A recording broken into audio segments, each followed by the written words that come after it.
uyingizda klapa bormi yo'qmi, qanaqa bilsa bo'ladi, shu haqida aytib ketmoqchiman.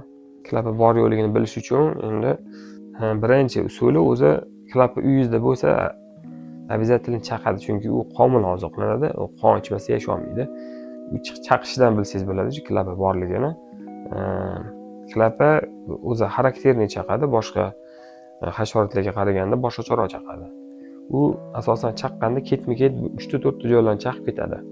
Yonma-yon chaqib ketadi. Bitta chaqadi, yonini, keyin yana yonini chaqadi. Mana shunaqa 5-6 ta joy chaqib ketadi. Chunki chivingga o'xshab bitta qon ichganda to'ymaydi. Shuning uchun ketma-ket 5-6 ta joy chaqib ketadi. O'shandan bilsangiz bo'ladi. Chaqqan joyi qichishadi. Joy qichishadi, kun davomida shu joyni qichishganingizda iz bo'lib qoladi.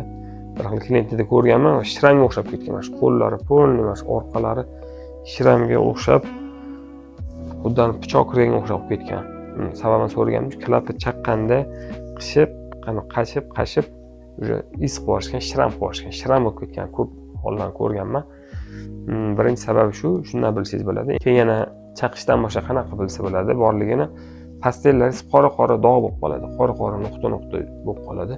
Yonma-yon ketma-ket qora-qora nuqta bo'lib qoladi. Bu degani o'sha klapa qon ichgandan keyin shu qonni axlat qilib chiqarib yuboradi. Shu axlati pastelga teganda oq pastel qora bo'lib qoladi. Matraslaringiz cheti ham qora bo'lib qolishi mumkin.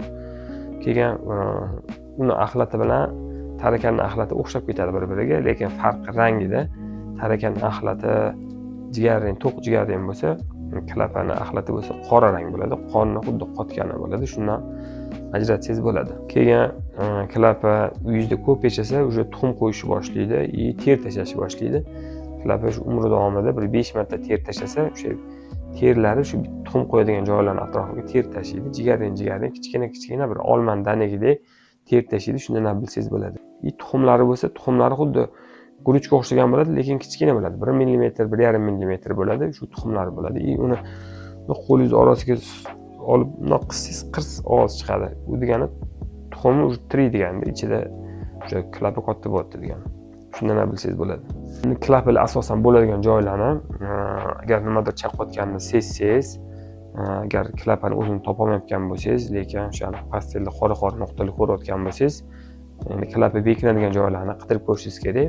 Bu asosan kravat, matras, divan, parda, o'rin ko'rpalar, plintislar, devorlarning tepa tiyagalari, shunaqa joylarida ko'rishingiz mumkin bo'ladi klapalarni.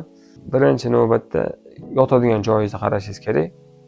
Klapa asosan shu odam yotadigan joyga 1,5 metr, 1 metr atrofida joylashib oladi. Kech payt uxlaganda chiqib chaqish uchun o'ziga qulay joyga joylashib oladi. Shuning uchun yotadigan joyingizda agar imенно siz chaqayotgan bo'lsa, lekin klapani topolmayotgan bo'lsangiz, imенно shu yotadigan joyingizga qarab o'rin ko'rpalaringizni mag'zi bo'ladi-ku, o'sha mag'izlarni qarashingiz kerak bo'ladi. Matrasingizni ko'tarib, ag'darib orqasidan qarab ko'rishingiz kerak. Yoki agar kravat divan bo'lsa, matrasingizni ko'tarib turib, displayni ham ko'tarib, chetlarini qarasangiz, o'shanda bor yo'ligi bilinadi klapalarni. Pardani ham qarasangiz, pardaning tepasida qora-qora nuqtalar bo'lib qoladi. Axlati yig'ilib qoladi. Klapa ham pardaga asosan ko'pincha pardaga joylashib oladi. Taxtali plintus bo'lsa, plintuslarni chetini qaraysiz, uyingizda taxtali plintuslarni ayniqsa yaxshi ko'radi ular. Chunki taxta issiq suv o'tkazilmagan hisobiga taxtaga ko'proq joylashib oladi. Taxtada agar qora dog'ni ko'rayotgan bo'lsangiz, klapaning tuxumlari yoki terisini ko'rayotgan bo'lsangiz, bu degani o'sha taxtali plintuslarning orasiga kirib ketgan degani. Endi taxtali plintusga kirib ketsa, sal yo'qotish qiyin bo'ladi, lekin uni ham yo'qotsa bo'ladi. Klapa qayerdan paydo bo'ladi? Klapa qayerdan kelib qoladi? Uyingizda bor yo'qligini qayerdan bilsangiz bo'ladi? Qanaqa chaqadi o'zi? Mana shu savollar haqida mana shu videoda javob beraman deb o'ylayman. Agar yana qanaqadir savollaringiz bo'lsa, kommentariyada yozib keting. Keyingi videolarda shu savollarga javob berib ketamiz. Eng asosiysi keyingi videoda обработка qanaqa qilinadi, nima dorilar qilish kerak, keyin nimaga u dezinfektorlar dorilasa ham siz yuzdan yo'qolmaydi klapa. Shunaqa savollarga javob berib ketaman. Agar video yoqqan bo'lsa, like bosib, kommentariya yozib, videoga tanishlaringizni yuborib qo'ying.